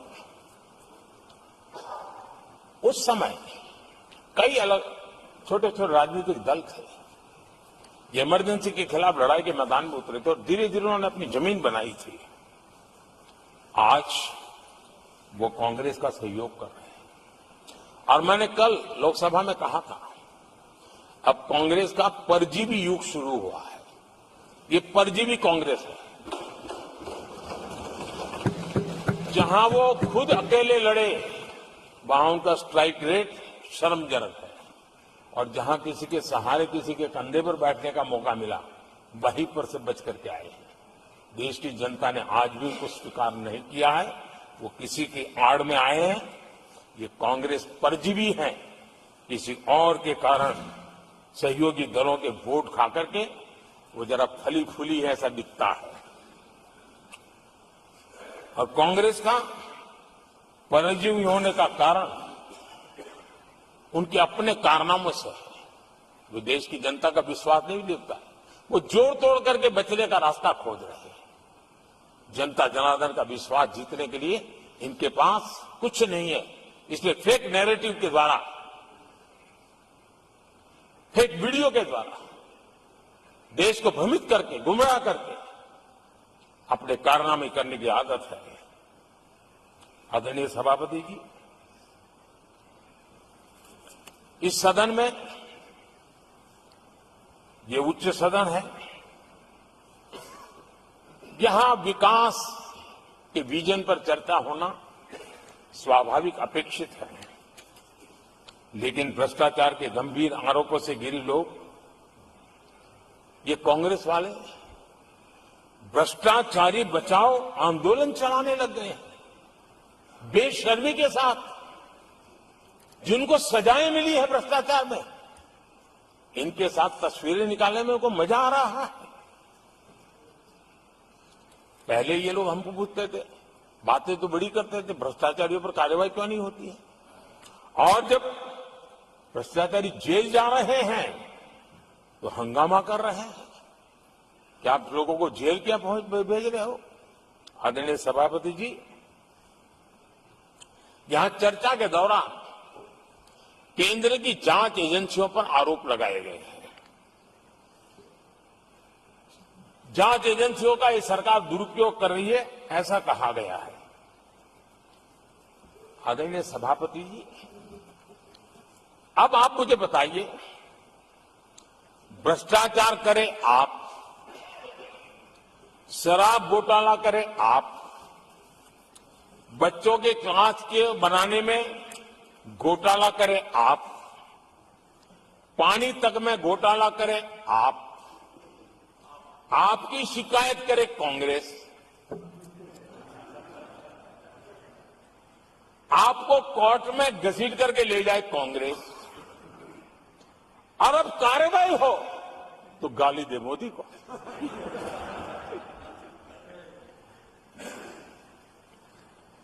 और अब आपस में जरा साथी बन गए हैं लोग। और हिम्मत है तो सदन में खड़े होकर के जवाब मांगो। कांग्रेस पार्टी से मैं आप वालों से कहता हूं, कांग्रेस भी बताएं कि आपने प्रेस कॉन्फ्रेंस करके आपके घोटालों के इतने सारे सबूत देश के सामने रखे थे। कांग्रेस ने प्रेस कॉन्फ्रेंस की थी, इन्हीं लोगों के खिलाफ की थी। अब ये बताएं कि ये जो उन्होंने सबूत प्रेस कॉन्फ्रेंस करके सारी फाइलें बताई थी, क्या वो सबूत सच्चे थे या झूठे थे? दोनों एक दूसरे को खोल करके रख देंगे। आदरणीय सभापति जी, मुझे विश्वास है ऐसी चीजों का जवाब देने की उनके अंदर हिम्मत नहीं है। आदरणीय सभापति जी, ये ऐसे लोग हैं जिनका डबल स्टैंडर्ड है, दोहरा रवैया है। और मैं देश को बार बार ये बात याद दिलाना चाहता हूं, ये कैसा दोगलापन चल रहा है। ये लोग दिल्ली में एक मंच पर बैठ करके जांच एजेंसियों पर आरोप लगाते हैं, भ्रष्टाचारियों को बचाने के लिए रैलियां करते हैं, और केरला में उनके शहजादे, उन्हीं के केरल के एक मुख्यमंत्री जो उनके गठबंधन के साथी है, उनको जेल भेजने की अपील करते हैं, और भारत सरकार को कहते हैं कि इस मुख्यमंत्री को जेल भेज दो। दिल्ली में ईडी सीबीआई की कार्रवाई उस पर हाय तौबा करते हैं, और वही लोग उसी एजेंसी से केरल के मुख्यमंत्री को जेल भेजने की बात करते हैं शाहजाद। तब लोगों के मन में सवाल उठता है कि इसमें भी दोगलापन। आदरणीय सभापति जी, छत्तीसगढ़ में कांग्रेस सरकार के मुख्यमंत्री के साथ शराब घोटाला जुड़ा। यही आप पार्टी वाले चीख चीख करके कहते थे कि ईडी सीबीआई को लगा दो और इस मुख्यमंत्री को जेल में डाल दो, खुलेआम कहते थे। और ईडी ये काम करे इसके लिए गुजारिश करते थे। उनको तब ईडी बहुत प्यारा लगता है। आदरणीय सभापति जी, ये आज जो लोग जांच एजेंसियों को बदनाम कर रहे हैं, हल्ला मचा रहे हैं, मैं जरा उनकी याददाश्त पर जोर डालना चाहिए, मैं ऐसा उनका आग्रह करता हूं। जांच एजेंसियों का पहले दुरुपयोग कैसे होता था, कौन करता था, मैं जरा बताना चाहता हूं। मैं कुछ बयान आपके सामने रखता हूं। ये पहला बयान है 2013 का। बयान क्या है? कांग्रेस से लड़ना आसान नहीं है, जेल में डाल देगी, सीबीआई पीछे लगा देगी। कांग्रेस सीबीआई व इनकम टैक्स का भय दिखा करके समर्थन लेती है। ये स्टेटमेंट किसका है? ये बयान है स्वर्गीय मुलायम सिंह जी का। कांग्रेस एजेंसियों का कैसा दुरुपयोग करता है, ये मुलायम सिंह जी ने कहा था। और यहां इस सदन के माननीय सदस्य रामगोपाल जी को मैं जरा पूछना चाहता हूं कि रामगोपाल जी, क्या नेताजी कभी झूठ बोलते थे क्या? नेताजी तो सच बोलते थे। आदरणीय सभापति जी, मैं रामगोपाल जी को ये भी कहा जरा भतीजे को भी बताएं, क्योंकि उनको भी याद दिलाए कि राजनीति में कदम रखते ही भतीजे पर सीबीआई का फंदा लगाने वाले कौन थे, जरा याद दिला दें उनको, पता चलेगा। आदरणीय सभापति जी, मैं एक और बयान पढ़ता हूं। ये भी साल 2013 का है। The Congress had used the CBI to strike political bargains with many parties. राजनीतिक फायदा उठाने के लिए सीबीआई का इस्तेमाल किया, कई जगह किया। कॉमरेड श्रीमान प्रकाश कराज जी ने ये कहा हुआ है, 2013 में कहा। एजेंसियों का कौन दुरुपयोग करता था? एक और महत्वपूर्ण स्टेटमेंट में पढ़ता हूं और मैं याद दिलाना चाहता हूं स्टेटमेंट क्या है कि सीबीआई पिंजरे में बंद तोता है जो मालिक की आवाज में बोलता है। ये किसी राजनीतिक व्यक्ति का बयान नहीं है, ये हमारे देश की सुप्रीम कोर्ट ने यूपीए सरकार के समय कहा हुआ बयान है। एजेंसियों का दुरुपयोग कौन करता था, इसके जीते जागते सबूत आज मौजूद हैं। आदरणीय सभापति जी, भ्रष्टाचार के विरुद्ध लड़ाई ये मेरे लिए चुनाव हार जीत का तराजू नहीं है। मैं चुनाव हार जीत के लिए, भ्रष्टाचार के लिए लड़ाई नहीं लड़ रहा हूं। ये मेरा मिशन है, ये मेरा कन्विक्शन है। और मैं मानता हूं कि भ्रष्टाचार एक ऐसी दिमक है जिसने देश को खोखला कर दिया है। इस देश को भ्रष्टाचार से मुक्ति दिलाने के लिए, भ्रष्टाचार के प्रति सामान्य मानवी के मन में नफरत पैदा करने के लिए मैं जी जान से जुटा हुआ हूं और मैं इस पवित्र कार्य मानता हूं। 2014 में जब हमारी सरकार बनी तो हमने दो बड़ी बातें कही थी। एक, हमने कहा था मेरी सरकार गरीबों को समर्पित है, और दूसरा, भ्रष्टाचार पर, काले धन पर कड़ा प्रहार मेरी सरकार करेगी। ये मैंने 2014 में सार्वजनिक रूप से कहा था।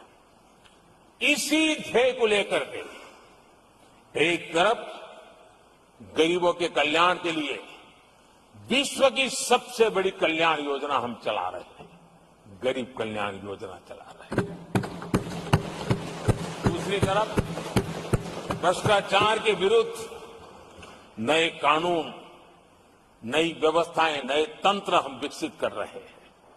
हमने भ्रष्टाचार निवारण अधिनियम 1988 उसमें संशोधन किया। हमने काले धन के खिलाफ एक नया कानून बनाया। बेनामी संपत्ति को लेकर हम नया कानून लेकर के आए।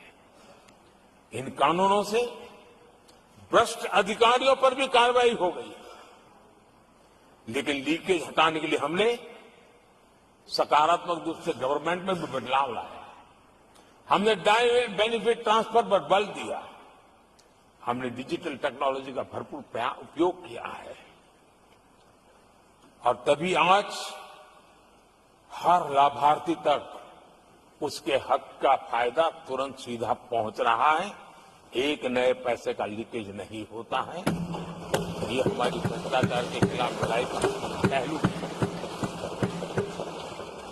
और जब सामान्य नागरिक को ये व्यवस्था मिलती है तब उसका लोकतंत्र पे भरोसा बढ़ता है, उसको सरकार में अपनापन महसूस होता है, और जब अपनापन महसूस होता है ना, तब तीसरी बार बैठने का मौका मिलता है। आदरणीय सभापति जी,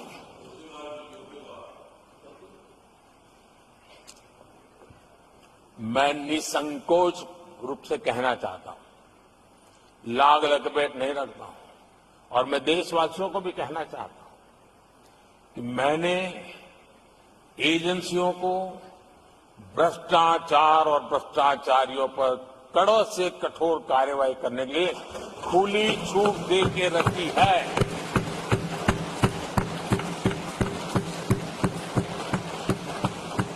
सरकार कहीं पर भी टांग नहीं अड़ाएगी। हां, वो ईमानदारी से काम करे, ईमानदारी के लिए काम करे, ये मेरी सूचना है। और आदरणीय सभापति जी, मैं फिर देशवासियों को कहना चाहता हूं, कोई भी भ्रष्टाचारी कानून से बच करके नहीं निकलेगा, ये मोदी की गारंटी है। आदरणीय सभापति जी, राष्ट्रपति जी ने अपने संबोधन में पेपर लीक को एक बड़ी समस्या बताया है। मेरी अपेक्षा थी कि सारे दल दलीय राजनीति से ऊपर उठकर इस पर अपनी बात रखते, लेकिन दुर्भाग्य से इतना संवेदनशील महत्वपूर्ण मुद्दा भी, मेरे देश के नौजवानों के भविष्य के साथ जुड़ा मुद्दा भी इन्होंने राजनीति के भेंट चढ़ा दिया। इससे बड़ा दुर्भाग्य क्या हो सकता है। मैं देश के नौजवानों को आश्वस्त करता हूं कि आपको धोखा देने वालों को ये सरकार छोड़ने वाली नहीं है। मेरे देश के नौजवानों के भविष्य के साथ खिलवाड़ करने वालों को सख्त से सख्त सजा मिले, इसके लिए एक के बाद एक एक्शन लिए जा रहे हैं। संसद में इन गड़बड़ियों के खिलाफ सख्त कानून भी हमने बनाया है। हम पूरी सिस्टम को मजबूती दे रहे हैं कि भविष्य में मेरे देश के नौजवानों को आशंका भरी स्थिति में भी रहना न पड़े। पूरे विश्वास के साथ वो अपने सामर्थ्य को प्रदर्शित करें और अपने हक का प्राप्त करें, इस बात को लेकर के हम काम कर रहे हैं। आदरणीय सभापति जी, यहां कुछ आरोप लगाने की फैशन है, लेकिन कुछ आरोप ऐसे उसके जवाब घटनाएं खुद दे देती है और प्रत्यक्ष को प्रमाण की कोई जरूरत नहीं होती है। जम्मू कश्मीर में हाल में हुए लोकसभा चुनाव में मतदान के जो आंकड़े हैं वो पिछले 4 दशक के रिकॉर्ड को तोड़ने वाले हैं। और इसको सिर्फ कोई घर से गया बटन दबा के आया इतना नहीं है, भारत के संविधान को स्वीकृति देते हैं, भारत के लोकतंत्र को स्वीकृति देते हैं, भारत के इलेक्शन कमीशन को स्वीकृति देते हैं। ये बहुत बड़ी सक्सेस है आदरणीय सभापति। देशवासी जिस पल की प्रतीक्षा करते थे वो आज इतनी सहज सरलता के सामने दिख रही है आदरणीय सभापति। बीते अनेक दशकों में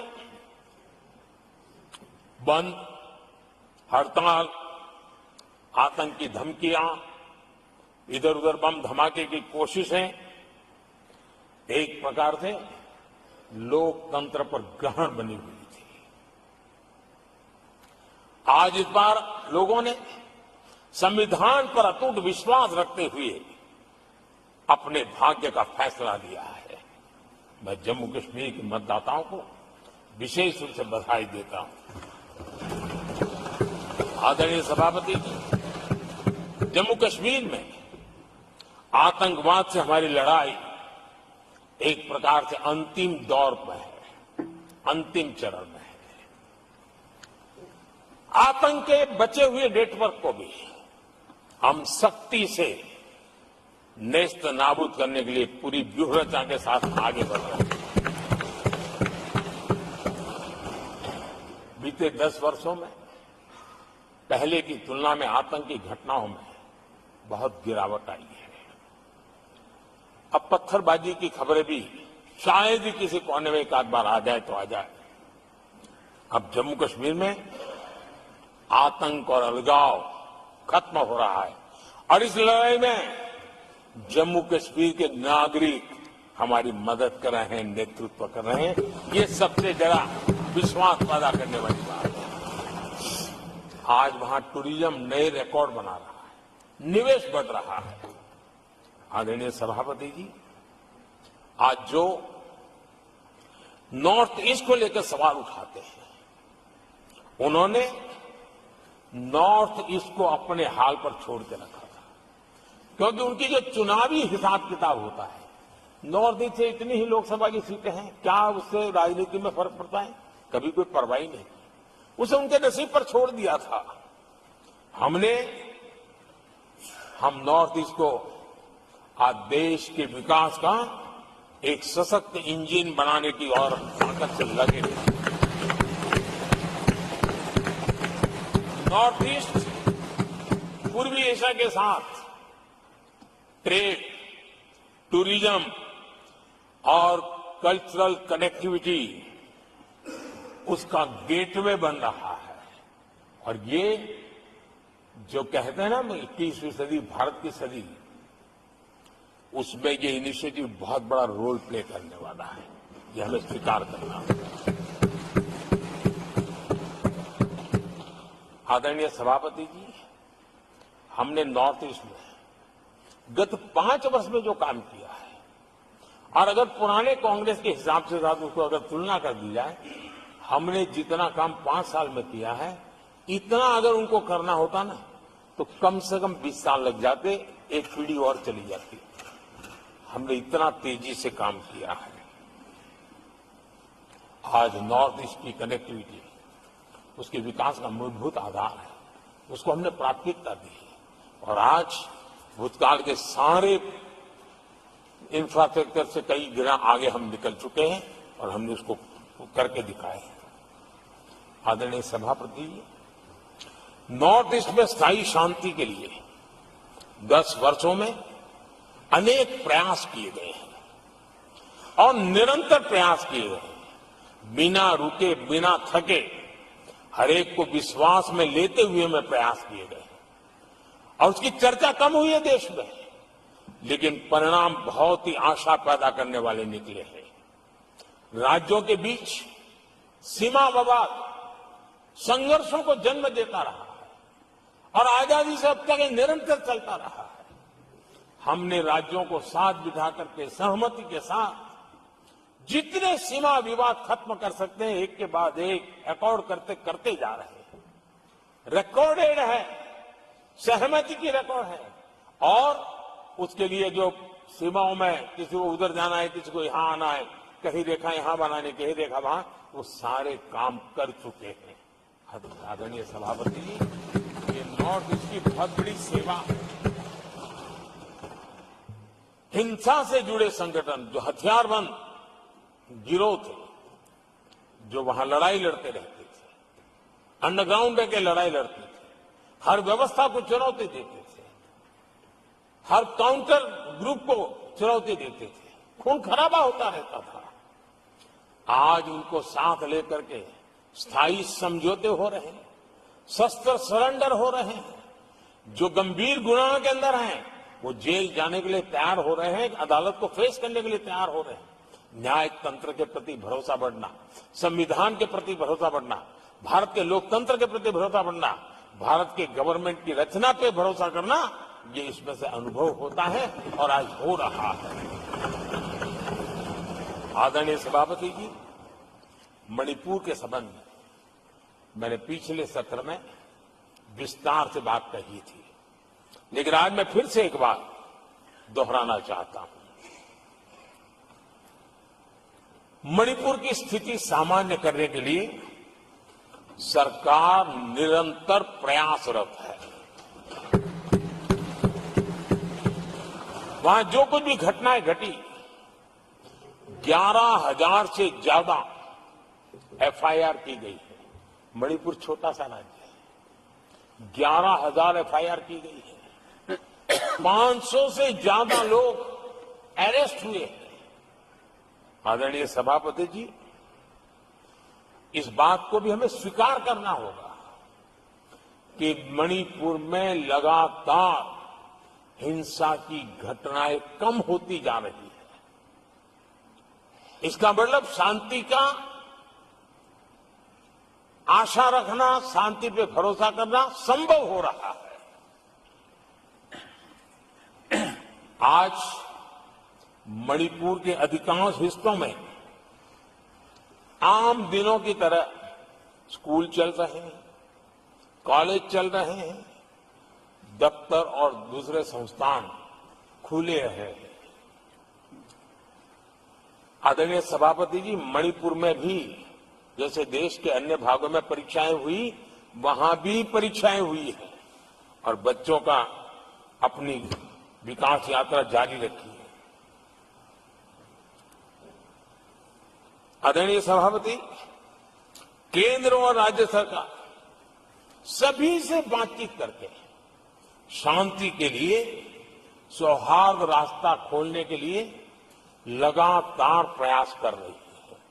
छोटे छोटे इकाइयों को जोड़ करके इन ताने बाने को गूंथना एक बहुत बड़ा काम है और शांतिपूर्ण तरीके से हो रहा है। बीते समय में पहले की सरकारों में ऐसा नहीं हुआ है। गृह मंत्री स्वयं कई दिनों तक वहां रहे, गृह राज्य मंत्री हफ्तों तक वहां रहे और बार बार वहां जाकर के संबंधित लोगों को जोड़ने का प्रयास करते रहे। आदरणीय सभापति जी, पॉलिटिकल लीडरशिप तो है ही, लेकिन सरकार के सभी वरिष्ठ अधिकारी जिसका जिसका इन काम से संबंध है, वे लगातार वहां फिजिकल जाते हैं, लगातार वहां संपर्क में रहते हैं और समस्या के समाधान के लिए हर प्रकार से प्रयासों को बल दिया जा रहा है। आदरणीय सभापति जी, इस समय मणिपुर में बाढ़ का भी संकट चल रहा है और केंद्र सरकार राज्य सरकार के साथ मिलकर के पूरा सहयोग कर रही है। आज ही एनडीआरएफ की 2 टीमें वहां पहुंची है। कहने की प्राकृतिक मुसीबत में भी केंद्र और राज्य मिलकर के मणिपुर की चिंता कर रहे हैं। आदरणीय सभापति जी, हम सभी को राजनीति से ऊपर उठकर वहां की स्थिति को सामान्य बनाने में सहयोग करना चाहिए। ये हम सबका कर्तव्य है। आदरणीय सभापति जी, जो भी तत्व मणिपुर की आग में घी डालने की कोशिश कर रहे हैं। मैं उनसे आगाह करता हूं कि ये हरकतें बंद करें। एक समय आएगा मणिपुर ही उनको रिजेक्ट करने वाला है, ऐसे लोगों को। आदरणीय सभापति जी, जो लोग मणिपुर के इतिहास को जानते हैं, मणिपुर की घटनाक्रम को जानते हैं, उनको पता है कि वहां का सामाजिक संघर्ष का एक लंबा इतिहास रहा है। उस संघर्ष की मानसिकता की जड़ें बहुत गहरी हैं, इसको कोई नकार नहीं सकता है। और कांग्रेस के लोग ये न भूले कि मणिपुर में इन्हीं कारणों से 10 बार राष्ट्रपति शासन लगाना पड़ा है। इतने छोटे से राज्य में 10 बार प्रेसिडेंशियल रूल लगाना पड़ा है, राष्ट्रपति शासन लगाना पड़ा है। कुछ तो मुसीबतें होगी, और ये हमारे कार्यक्रम में नहीं हुआ है। लेकिन फिर भी राजनीतिक फायदा उठाने के लिए वहां पर जिस प्रकार की हरकतें हो रही है,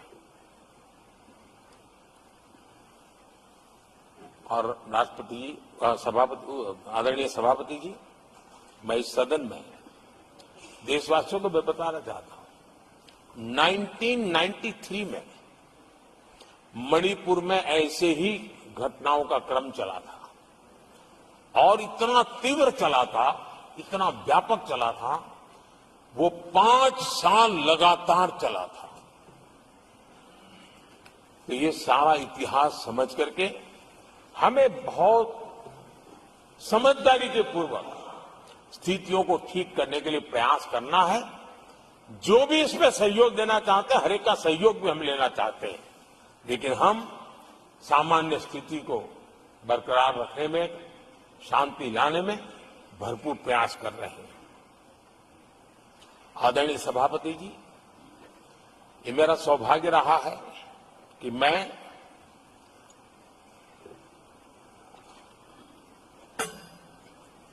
प्रधानमंत्री प्रधान सेवक के रूप में यहां आया। उसके पहले लंबे अरसे तक मुझे मुख्यमंत्री के रूप में सेवा करने का अवसर मिला था, और इसके कारण मैं अनुभव से सीखा हूं कि फेडरलिज्म का महात्म्य क्या होता है, और उसी में से कोऑपरेटिव फेडरलिज्म और उसी में से कॉम्पिटिटिव कोऑपरेटिव फेडरलिज्म, इन विचारों को मैं बल देता आया हूं। और इसीलिए जब G20 समिट हुई तो हम दिल्ली में कर सकते थे, हम दिल्ली में बहुत बड़ा तामझाम के साथ मोदी की वाहवाही कर सकते थे, लेकिन हमने ऐसा नहीं किया। हमने हर देश के हर राज्य के अंदर अलग अलग कोने में G20 की महत्वपूर्ण कार्यक्रम किए। उस राज्य को ज्यादा से ज्यादा वैश्विक प्रतिष्ठा मिले, इसके लिए प्रयास किया गया। उस राज्य का ब्रांडिंग हो, विश्व उस राज्य को जाने, पहचाने, उसके सामर्थ्य को जाने, और उसकी विकास यात्रा के लिए खुद भी अपना नसीब आजमाए। इस दिशा में हमने काम किया है, क्योंकि हम जानते हैं कि फेडरलिज्म के और रूप होते हैं। आदरणीय सभापति जी, जब कोविड के खिलाफ हम लड़ाई लड़ते थे, जितनी बार मुख्यमंत्रियों के साथ संवाद हुआ है, शायद हिंदुस्तान की आजादी के इतिहास में इतने कम समय में इतनी बार नहीं हुआ है, हमने किया। आदरणीय सभापति जी, ये सदन एक प्रकार से राज्यों से जुड़ा हुआ सदन है, और इसलिए राज्यों के विकास के कुछ फोकस एरिया, उसकी चर्चा इस सदन में करना मैं उचित मानता हूं, और मैं कुछ आग्रह भी साझा करना चाहता हूं। आज हम एक ऐसी स्थिति में हैं जहां हम अगली क्रांति का नेतृत्व कर रहे हैं। इसलिए सेमीकंडक्टर्स और इलेक्ट्रॉनिक मैन्युफैक्चरिंग जैसे सेक्टर्स में हर राज्यों ने बड़ी प्राथमिकता से साथ अपनी नीतियां बनानी चाहिए, योजनाओं लेकर के आगे आना चाहिए। और मैं चाहता हूं कि राज्यों के बीच विकास की स्पर्धा हो, निवेश आकर्षण करने वाली नीतियों में स्पर्धा हो, और वो भी गुड गवर्नेंस के माध्यम से हो, स्पष्ट नीतियों के माध्यम से हो। मैं पक्का मानता हूं कि आज जब विश्व भारत के दरवाजे पर दस्तक दे रहा है, तब हर राज्य के लिए अवसर है। और जब ये राज्यों से जुड़ा हुआ सदन है, तो मैं आग्रह करूंगा राज्यों से कि आप आगे आइए और विकास की यात्रा में आप भी इसका फायदा उठाइए। रोजगार सृजन में इस राज्यों के बीच स्पर्धा क्यों न होनी चाहिए? फलाने राज्य की उस नीति के कारण उस राज्य में नौजवानों को इतना रोजगार मिला, तो दूसरा राज्य का है तुम्हारी नीति में मैंने +1 कर दिया तो मुझे ये फायदा मिला। रोजगार के लिए राज्यों के बीच में स्पर्धा क्यों नहीं होनी चाहिए? मैं समझता हूं कि ये देश के नौजवानों के भाग्य को बदलने में बहुत काम आएगा। आज नॉर्थ ईस्ट में, असम में सेमीकंडक्टर पर तेज गति से काम चल रहा है, और इससे असम, नॉर्थ ईस्ट, वहां के नौजवानों को बहुत ही फायदा होने वाला है, और साथ साथ देश को भी फायदा होने वाला है। और नॉर्थ ईस्ट की धरती, क्योंकि एक राज्य सरकार जब एग्रेसिवली नीतियों को लेकर के आती है, तो उसका आदरणीय सभापति जी, यूएन ने 2023 को ईयर ऑफ मिलेट्स के रूप में घोषित किया था। ये भारत की अपनी खुद की ताकत है। मिलेट्स हमारे छोटे किसानों की ताकत है, और जहां कम पानी है, जहां सिंचाई की सुविधाएं नहीं, वहां पर मिलेट्स, जो कि एक सुपर फूड है, मैं मानता हूं कि राज्य इसके लिए आगे आए, अपने अपने राज्य के इस सुपर फूड को, मिलेट्स को लेकर के वैश्विक बाजार में जाने की योजना बनाए। उसके कारण दुनिया के हर टेबल पर हिंदुस्तान का मिलेट होगा, डाइनिंग टेबल पर, और हिंदुस्तान के किसान के घर में दुनिया से कमाने का अवसर पैदा हो जाएगा। भारत के किसान के लिए समृद्धि के नए द्वार खुल सकते हैं।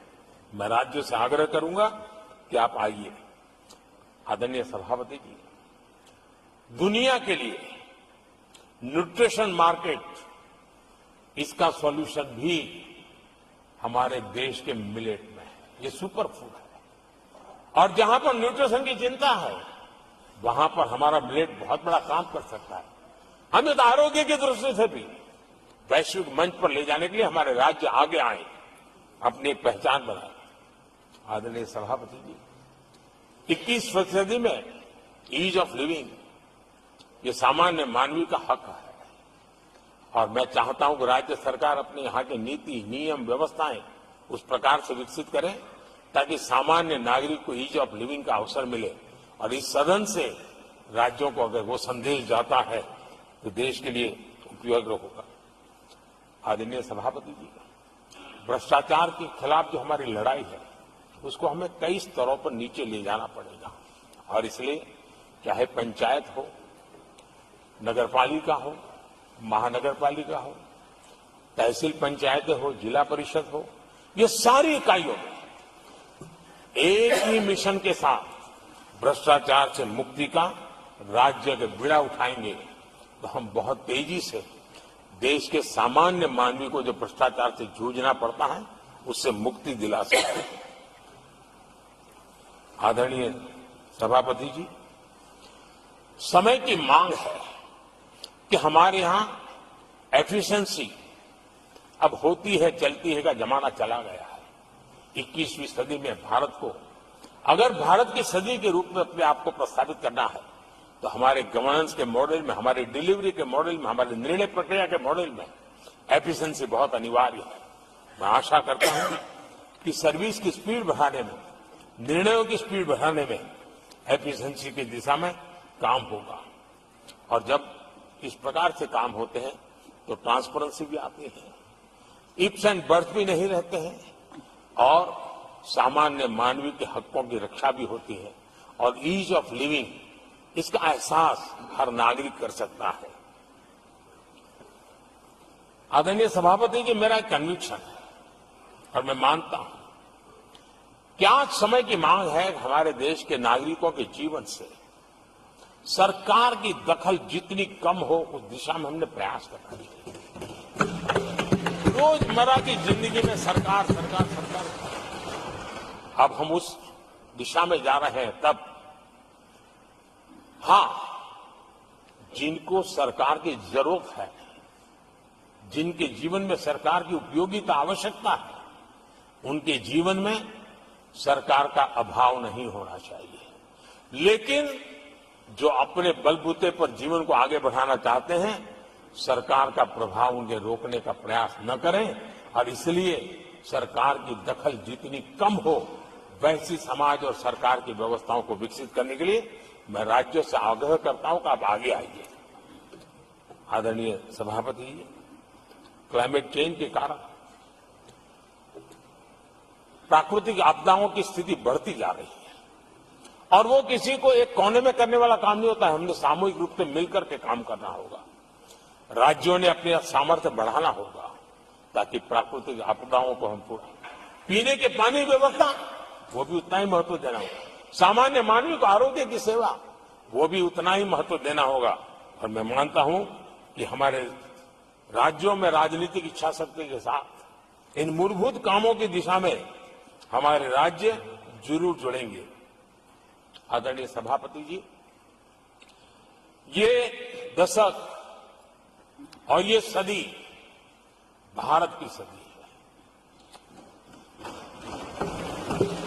लेकिन भूतकाल हमें कहता है कि अवसर तो पहले भी आए थे, लेकिन हम अपने ही कारणों से अपने अवसरों को खो चुके थे।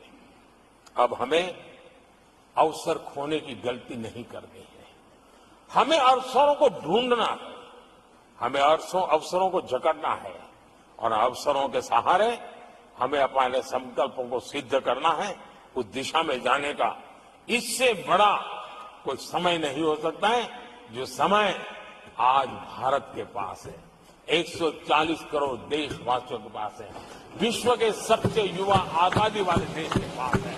और इसको